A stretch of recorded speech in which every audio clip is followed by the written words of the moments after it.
About 2 or 3 years ago during the spring, I was out for a weekend run along the river path in my city. It was about mid-morning, and seeing as there is a very popular restaurant and shops facility close by, this trail is fairly well used. This morning, there were small groups of people around, not overly busy, but thankfully busy enough. Otherwise, the following encounter would have been a lot more scary than it was. So, I'm partway down the trail and I pass a guy walking, who, just as I run past, says hello. I return a hello, and shortly after I pass him, I hear footsteps close behind me. I glance back, assuming it was another jogger and wanted to make sure that they had room to pass. But no, it was the guy I'd just passed, and he was running behind me now. An important thing to note is that he was not in running attire. He was wearing jeans, a warm outdoor puffy vest, and a scarf and non-running shoes. I found him being behind me really odd since he had been walking the opposite direction as me, so would have had to have turned around to run behind me. So I sped up my pace, and well, he sped up his pace too. So I sped up again, and so did he. I might add at this point that he sounded pretty winded since I didn't think he was a regular runner, and I kept increasing my speed.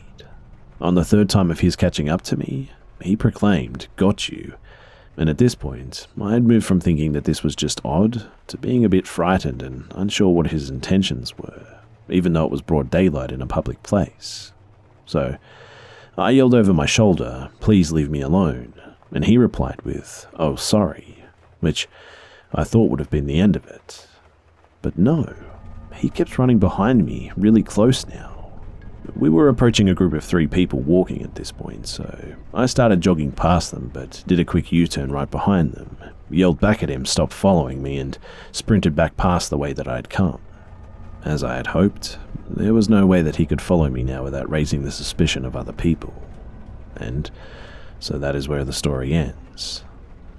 I've had a few bad experiences over the years, as I usually travel solo and do a lot of things by myself in my city.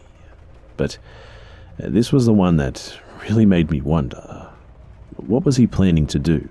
Did he actually have ill intentions, or was he just mentally ill or socially awkward, and actually thought that there was nothing wrong with chasing someone? If it was a place or time of day with less people, would something worse have happened? I've thankfully never met him again, so that at least eased my mind that he wasn't someone stalking one of my regular jogging routes or something. But I sure hope that I don't ever see him again.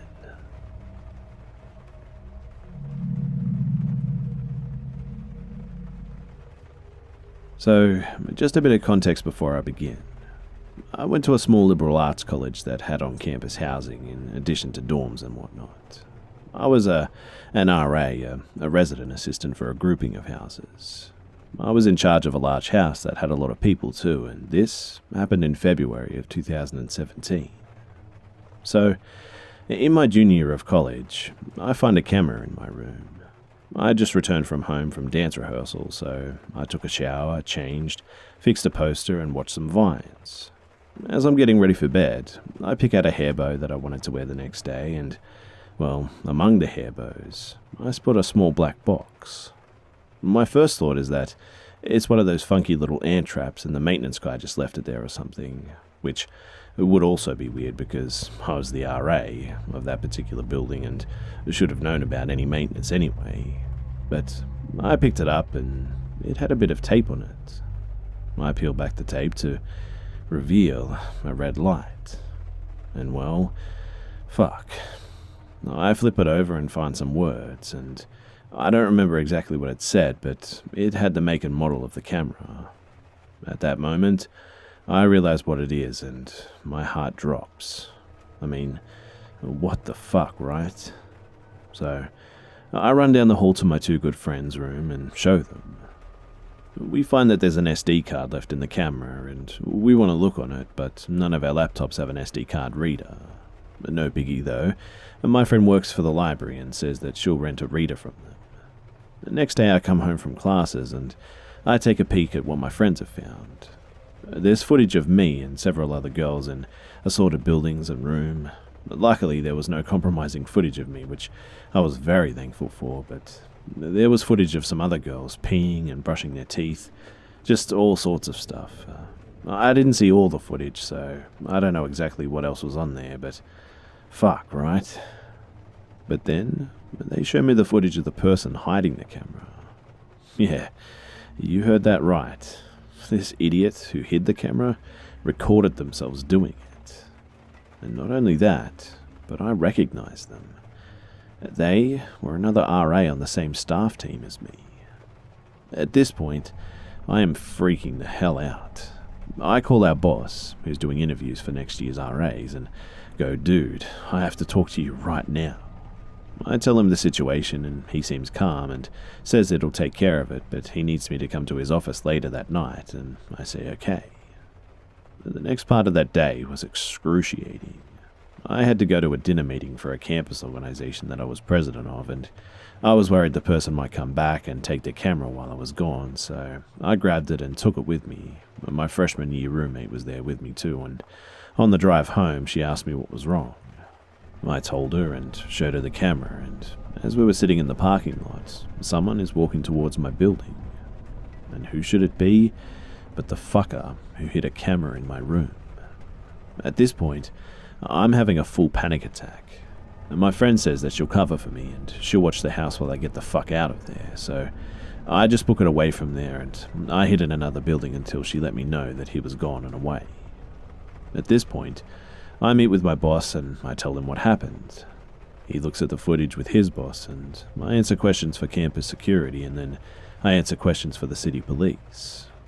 My boss and I go back to my house to make sure that there were no other cameras, and they take the guy into question and put him into a detaining center of sorts.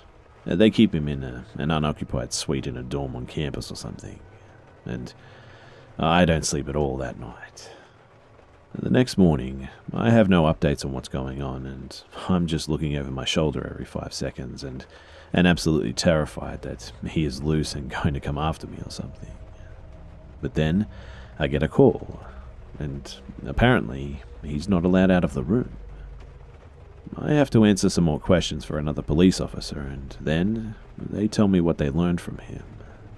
Apparently, he'd begun this voyeuristic shenanigans by hiding the camera in one of his fraternity brothers' rooms and managed to film him having sex.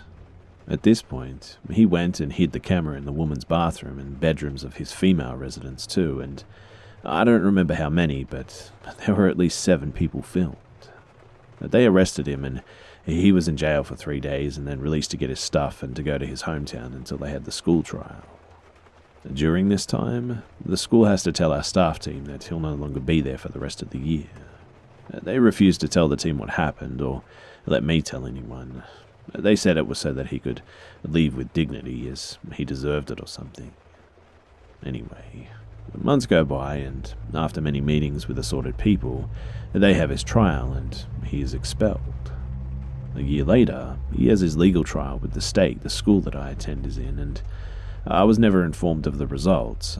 I still need to call the police station, in fact, and this was all a few months ago. However, I did receive a restraining order in the mail.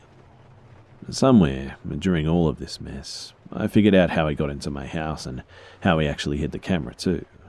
He got into my house because he'd actually been granted a keycard access. I lived in a weird village house which had keycards and not keys. He was granted this access because one of my residents needed help getting her stuff out of storage, but had accidentally mailed her keys and keycard back home. Apparently, security thought the best way to handle this was just to give him the keycard access to our house. He knew exactly when I would be in the house because the night it was hidden, we had a staff meeting and I told our group chat that I would be leaving a few minutes early to pick up snacks. In other words, he knew exactly where I was going and that I wouldn't be home. It just really sickens me to think that before he hit that camera, we were laughing in rehearsal together, and after he did it, we were joking around at our staff meeting, just acting totally normal as if he didn't just violate my privacy and all that. It's kind of creepy to think that this guy could have got away with this, and maybe all those photos were going to be uploaded to the internet or something. I don't know what his intentions were or why I put the camera there or what was going on, but man, it was creepy.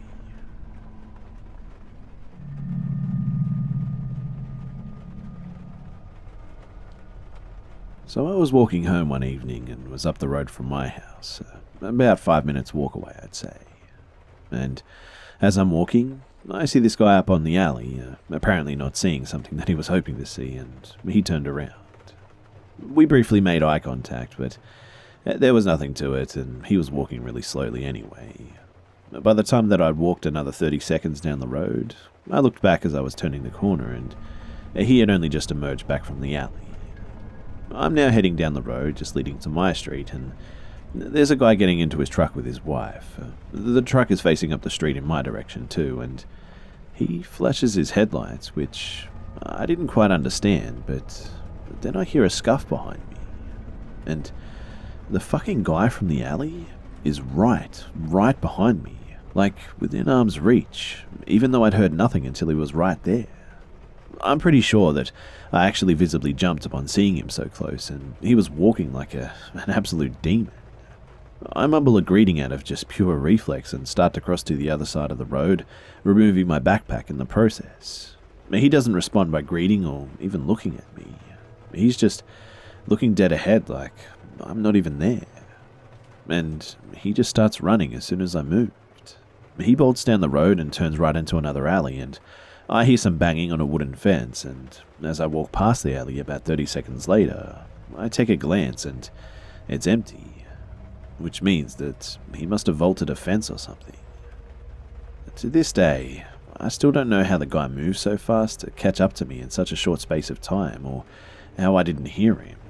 I mean, I've got pretty good hearing, and he must have been sprinting to catch up to me, but I just didn't catch it. It was really weird shit.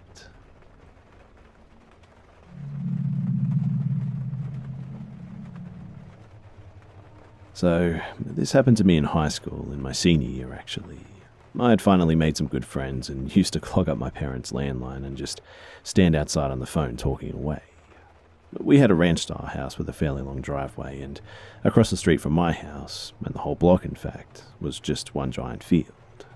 There was a mansion that a local doctor owned far back in the field. Just trying to paint a picture of what everything looked like for you guys, but more or less if you stood on the driveway to my house looking across the street, there was nothing but empty field as far as you could see. At the end of the driveway was our mailbox, which stood next to the only streetlight on the block too. So one night, I was standing at the end of my driveway just talking on the phone to a friend, and my mother kept popping her head out of the front door complaining for me to get off the phone and come inside, as it was late. Me being a teenager, I gave her the "give me 5 minutes" line multiple times and just kept on talking. I remember complaining about her to my friend, how she was annoying me, etc., etc. But at some point, I started hearing my name being called again. Only this time, it was more of a loud whisper, like when you're quietly trying to get someone's attention or something. I distinctly remember saying to my friend something along the lines of, "Oh shit, she's yelling at me again," and just kept talking. A few moments later, I heard my name being called again, ignored it, kept talking, and again a few moments later, and also heard "come over here" at some point. I turn around and realize that the front door is closed. I know that I thought that was odd, but not enough that it really registered at the time anyway, so I said bye to my friend and headed inside. I get inside, and my parents had just gotten into bed, so I complained to my mum that she didn't have to keep yelling at me. She could have just allowed me to finish my call, all that stuff. To which she responded that she hadn't stuck her head outside in like an hour or so. So, it cut 2 hours later, and it's around 2 a.m, and I was in my room watching Evil Dead. I'm a big horror fan, and I got up and headed to the kitchen to make some ramen. And my mum, who had heard me in the kitchen, yelled at me from the bedroom to make sure the front door was locked before I went to bed. I walked out of the kitchen and headed to the front door, making sure it was locked. The front door was one of those that had an oval of frosted glass in the center so that you could look through it clearly in tiny sections, but other parts were frosted so that you couldn't. So I did what I normally did and looked through one of the tiny clear sections and habitually looked at the street lamp at the end of the driveway. Kind of like when you go to close the blinds and all that. You just kind of habitually look outside as you do. However, I, for some weird reason, just couldn't see the street lamp. For a split second, I thought maybe the light had gone out. Until whoever was standing on the other side of the glass door moved to the side. Well, needless to say, I fucking hightailed it straight to my parents' room, waking my dad and telling him what had happened. He got out of bed with my mum and grabbed a bat and went outside to check. And they didn't find anything. Had turned on all the lights and there was nothing. So, creeped out, I go to bed. The next morning, I wake up and head to my car for school, and the driver's side door was slightly ajar. I figured I had just moronically left it open or something the night before and just got in and went to school.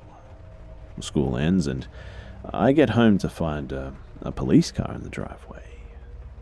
Apparently, someone had broken into our garage overnight and stole my dad's tools and anything else of worth.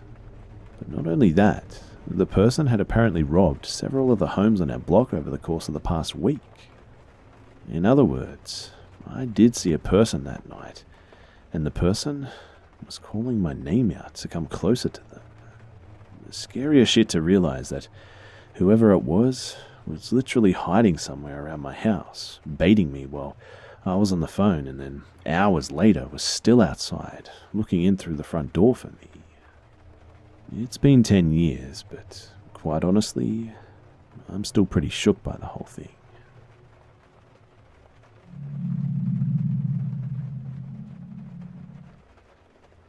So this happened around 10 years ago, I'd say, in 2008 or 2009.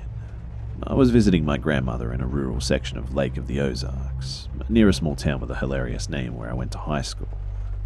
I was very familiar with the area too, and when visiting my grandmother, I would often walk into town, taking backwood trails until I reached the main road going into town.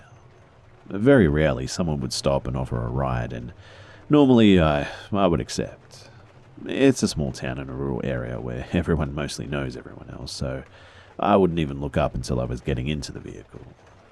But after this, I stopped accepting rides altogether. So, I had just come home out of the woods and was walking along the side of the road. I was still maybe a mile or two out of town, I think, and just enjoying my walk. An older blue Ford Taurus pulls up next to me. The driver rolls down the passenger window and says, "Need a ride?" I hear and start to walk over, and I get in and get a good look at my driver. The man looked like a greasier version of Charles Manson. Flat, stringy brown hair that looked like it hadn't been washed in over a week, and it came down to his jawline.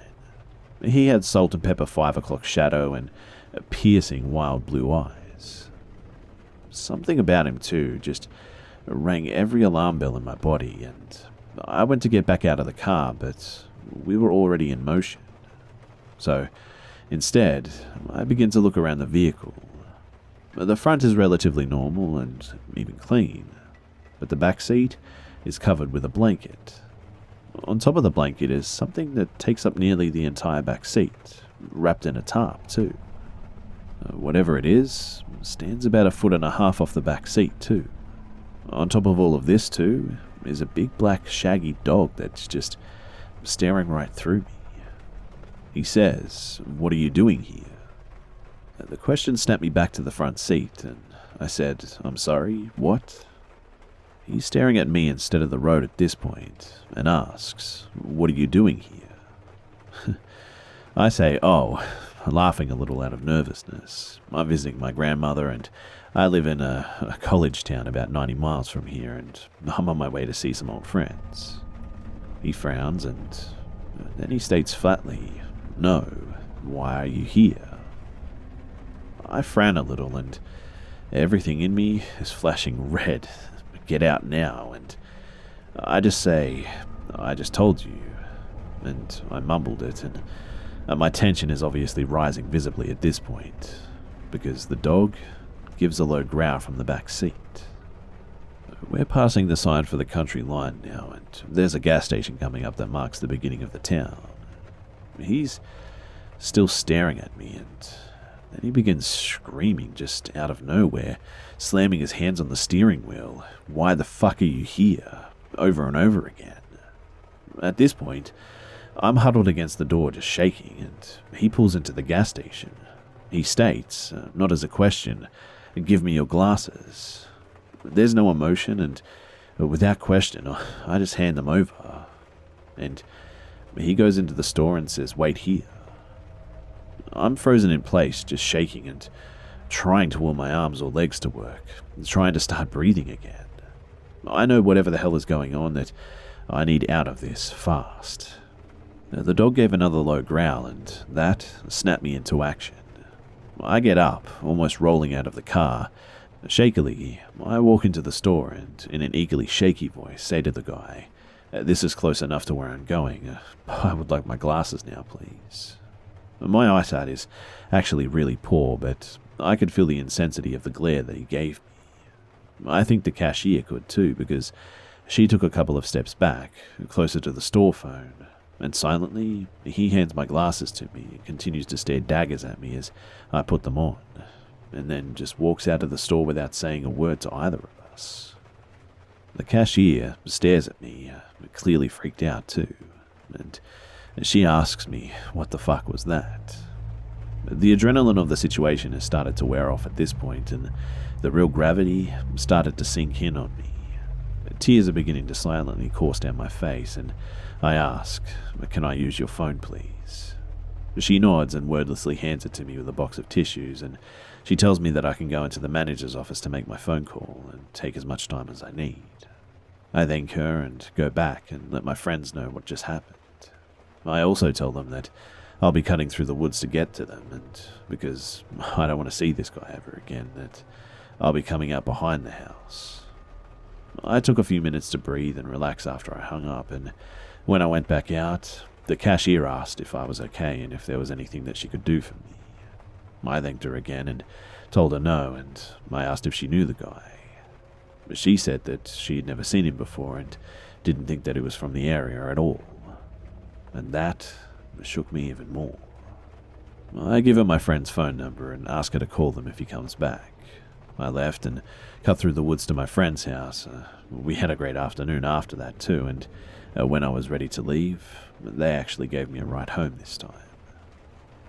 At the time, I must admit that it didn't bother me as much as it does now, but the longer I've had to think about it, the more curious I am about that back seat. That dog was not moving from on top of whatever it was unless the guy told him to, and I try not to think about what was under the tarp too much, but it looked just like how someone lying in the fetal position looks like from behind. Side note too, I'm a 6'1" male that was about 210 pounds at the time, and I wore my hair down to my waist with a full beard. I myself was a little intimidating too, and would occasionally accidentally scare people just from my appearance. But the aura this man gave off had me nearly pissing my pants, and there was no question that he definitely could have overpowered me.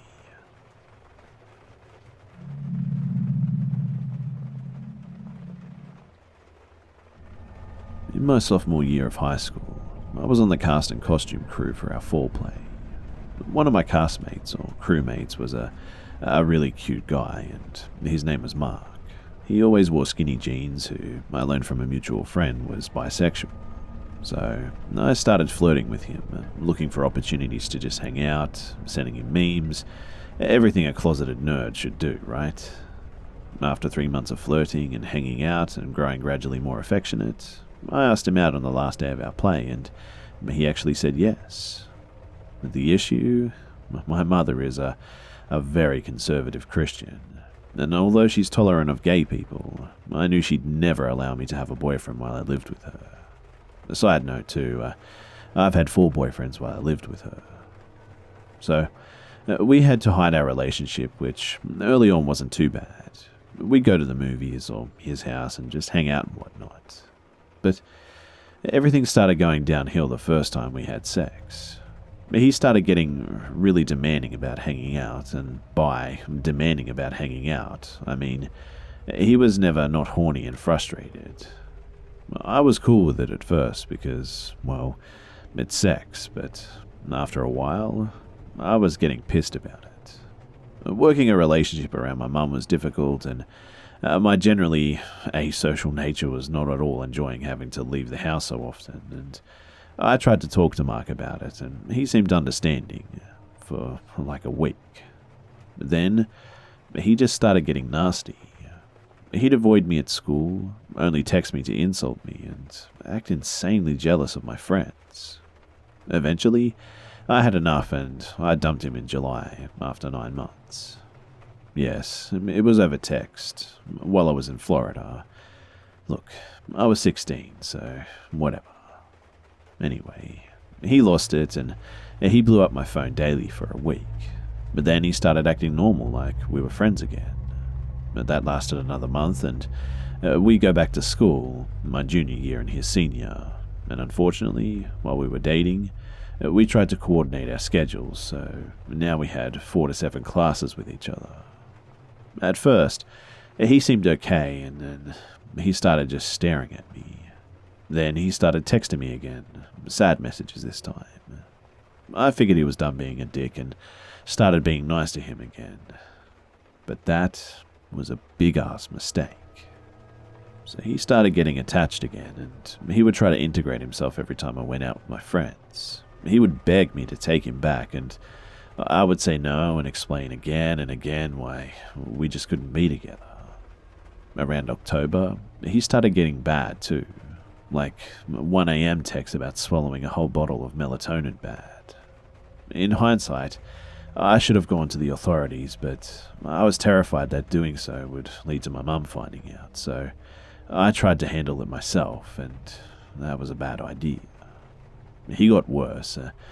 He started threatening to take his own life regularly, and he even tried to turn my friends against me. The worst day thus far came when we were building our homecoming float for drama club. I was hanging out and casually flirt bantering with 2 of my male friends, Isaac and Caleb, who are both straight. Mark saw this, stood up from where he'd been painting and walked out in a hurry. A few minutes later, a freshman girl walked in, asking me where Mark was going, and he said I'd know.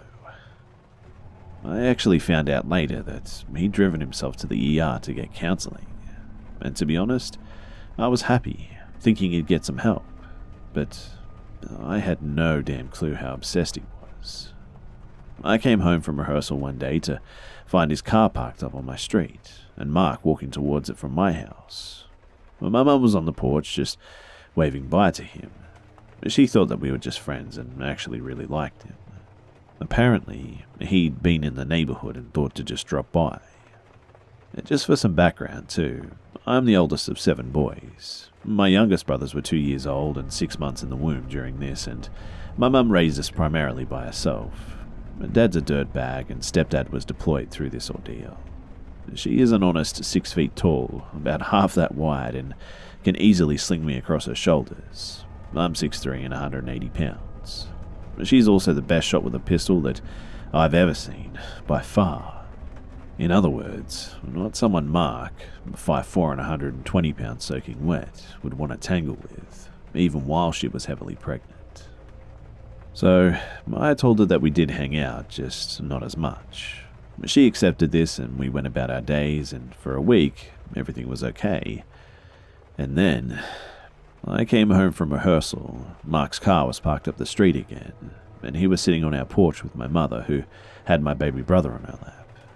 She saw me get out of the car and gave me a come hither crook of the finger. Slowly, I walked up to the porch. It turned out that Mark had told her everything. Everything, I mean. Our whole relationship and everything that went with it, too. But with me as the abuser and himself as the victim.